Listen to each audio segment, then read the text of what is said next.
আজকের দিনে দাঁড়িয়ে একটা বাচ্চাকে নষ্ট করার মূলে আছে তার মা। কথাটা শুনতে খারাপ লাগলেও বাস্তব চালচিত্র কিন্তু এটাই বলছে। তাহলে ঘটনাটা প্রথম থেকে আরম্ভ করি, নয়তো আপনারা বিশ্বাস করবেন কি করে। বাচ্চাটা যখন জন্ম হচ্ছে, মা তাকে দুধ খাওয়াচ্ছে, বড় করছে, অতিরিক্ত টানে জড়িয়ে পড়ছে। জড়ানোটা অস্বাভাবিক নয়, জড়ানোটা স্বাভাবিকই। তারপরে যখন ধীরে ধীরে বড় হলো, হামা দিতে আরম্ভ করলো, উপুর হতে আরম্ভ করলো। উপুর হওয়ার সময় মা পাশে পাশ বালিশ দিয়ে দিচ্ছে, জিনিসটা ঠিক আছে।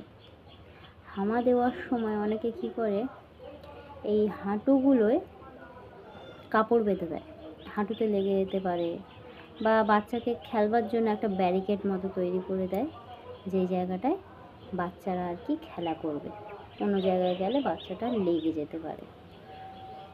বলে রাখি শুনুন, আপনার বাচ্চাটা কিন্তু এটার সাথেই অভ্যস্ত হয়ে যাচ্ছে যে আমার মা প্রতিটা আঘাত থেকে আমাকে বাঁচাবে। এরপর বাচ্চাটা ধীরে ধীরে হাঁটতে শিখলো। যখন ধরে ধরে দাঁড়াতে শিখলো, তখনই আপনি কি করলেন, বাচ্চাটাকে ওয়াকার ধরিয়ে দিলেন। সে যে একলা একলা হাঁটবে সেটুকু সুযোগই দিলেন না তাকে। তাতে করে কি হলো, বাচ্চাটা নিজের মনোবল হারিয়ে ফেলল। সেখানেই শিখে গেল যে আমি যখন কোনো কিছু করতে চাইব, তখন আমার মা কিছু না কিছুভাবে আমাকে সাপোর্ট করবেই। সে নিজে থেকে যে কিছু করবে সেটা তার মধ্যেও থেকে শেষ হয়ে যাচ্ছে সেই 8-9 মাস বয়স থেকে।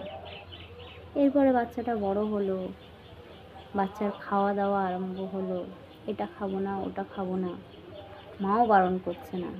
ঠিক আছে, বাচ্চা খেতে চাইছে না, ছেড়ে দিই। ভুল করছেন আপনি। খেতে চাইছে না ছেড়ে দিই বলাটা ভুল।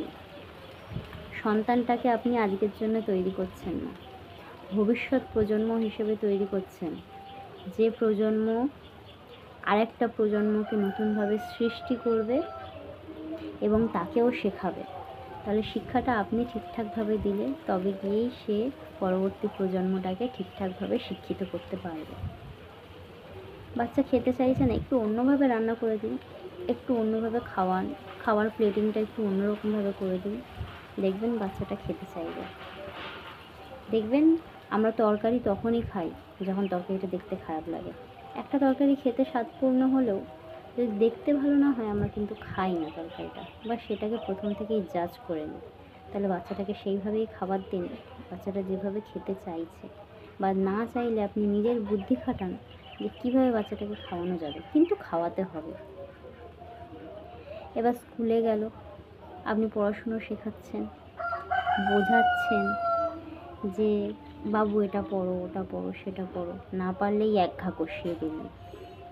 তাতে করে কী হলো, বাচ্চাটার মনে ভয় তৈরি হয়ে গেল।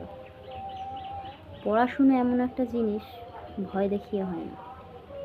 বাচ্চাটা যত পড়াশোনাটাকে ভালোবাসবে, তার পেছনে আপনাকে খাটতে হবে কম। অল্প খাটনিতেই, অল্প পড়ালেই সে মাথার মধ্যে ঢুকিয়ে নেবে। তাহলে কি করবেন, অতিরিক্ত রাগ হলে কি বাচ্চাটাকে মারবেন না বা শাসন করবেন না? না, করবেন, কিন্তু সেটা সময় আর সুযোগ বুঝে। আপনি বাচ্চাটাকে বোঝান, 10 বার বোঝান, প্রয়োজনে 20 বার বোঝান, বারবার বোঝান। না বুঝলে 10 দিনেরটা একবারে ধরুন, একবারে বুঝিয়ে দিন যে আমি যেটা বলছি সেটা তোমাকে করতে হবে, আমি বলছি মানে তোমাকে করতে হবে। তা না করে আপনি যদি প্রতিটা কথায় তাকে মারতে থাকেন, তার মারের প্রতি ভয়টা কেটে যাবে, এমনকি আপনার প্রতিও যে একটা সম্মান শ্রদ্ধা সেটুকুও ভেঙে যাবে। তার থেকে বাচ্চাটাকে যেভাবে আপনার প্রতি আসক্ত করা যায় সেভাবে আসক্ত করে তুলুন। মাকে ভালোবাসতে শেখান, যে না, মা ছাড়া আমার চলবে না। মা ছাড়া চলবে না বলতে তাকে আত্মস্বাবলম্বী হতে শেখান, কিন্তু মাও যে একটা প্রয়োজনীয় পার্ট বা সন্তানের জীবনে, সেটাও ঠিকঠাকভাবে তৈরি করুন, নয়তো আপনার ভবিষ্যৎ খারাপ হয়ে যাবে। বাচ্চার ভবিষ্যৎ শোধরাতে গিয়ে নিজের ভবিষ্যৎটা খারাপ করবেন না। এরপর বাচ্চাটা বড় হলো, রেজাল্ট আনতে পারছে না, কিছুতেই রেজাল্ট আনতে পারছে না। আমি বলবো খামতি আপনার আছে। আপনি বাচ্চাটাকে সেইভাবে তৈরি করতে পারেননি যে বাচ্চাটা রেজাল্ট আনতে পারবে। এই যে বললাম, আপনি মারবেন না, ভালোবাসা দিয়ে বোঝান। ভালোবাসা দিয়ে বোঝালে আপনি যখন তার মধ্যে থেকে জেদটা টেনে বার করে আনবেন আর তাকে তুলে দেখাবেন যে হ্যাঁ, এই দেখো, এইটা করলে তাকে তুমি অতিক্রম করতে পারবে, সে দেখবেন একলাই পড়ছে। কারণ তার মধ্যে একটা জেদ চলে আসবে। জেদ চলে আসলে যে কোনো মানুষই কাজ করতে বাধ্য হয়। আর ও তো আপনার সন্তান, আপনার কথা শুনবে না? শুনবে, অবশ্যই শুনবে। এরপর বাচ্চাটা রেজাল্ট আনলো, ভালো আনলো, মাধ্যমিক পাশ করলো, উচ্চ মাধ্যমিক পাশ করলো। আপনি তাকে রেজাল্টের পেছনে দৌড় করালেন। শুধু রেজাল্টের পেছনে দৌড় করালেই হবে না, বাচ্চাটাকে মানুষ হিসেবে গড়ে তুলবেন। মানুষ হিসেবে গড়ে তুললে কী হবে, শুধু রেজাল্ট আনার পাশাপাশি তার মধ্যে একটা মনুষ্যত্ববোধ তৈরি হবে। এখন চাকরির বাজার প্রচণ্ড খারাপ। চাকরি যদি নাই করতে পারে, তবুও কোনো কাজকে যেন ছোট না মনে করে। কারণ কাজকে যদি ছোট মনে করে, তাহলে কোনো কাজের প্রতি তার মন লাগবে না। কারণ চাকরি যদি খুঁজে না পায়, নিজে ডিপ্রেশনে চলে যাবে। একটা বাচ্চাকে ডিপ্রেশনে পাঠাবেন কেন? ডিপ্রেশনে পাঠানোর থেকে ছোট থেকেই আপনি শেখান বাচ্চাটাকে যে এই কাজটাও করতে হবে, ওই কাজটাও করতে হবে, এইটাও মানুষ, ওইটাও মানুষ। এই কাজটা সে করছে, সে কি অমানুষ? সেও তো মানুষ, তুমিও করতে পারবে। এইভাবে করে বাচ্চাটাকে বোঝাতে পারেন। তাহলে বড় হলে কি হবে, যে সে কাজটা করতে ঘৃণা পাবে না। যে ঘৃণাটা আসে না, সেই ঘৃণাটা আর আসবে না। এরপর বাচ্চাটাকে আরেকটা জিনিস ভালো মতো শেখাবেন, যাতে নারীকে সম্মান করতে পারে। কারণ নারীকে যদি সম্মান না করতে শেখে, সে আপনাকে কীভাবে সম্মান করবে? নারীকে সম্মান করতে শেখান, সেক্ষেত্রে কী হবে, সে তার স্ত্রীকে সম্মান করবে, মেয়ে সন্তান জন্ম দেবে, মেয়ে সন্তানকে সম্মান করবে, আর আপনাকে তো সম্মান করবেই।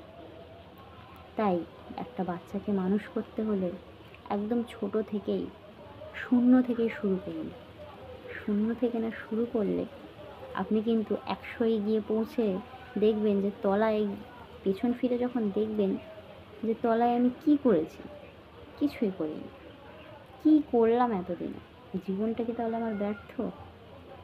আপনি নিজেও মন খারাপ করে বসে থাকবেন, আর সন্তানটা তো খারাপ হয়ে গেছেই। নমস্কার।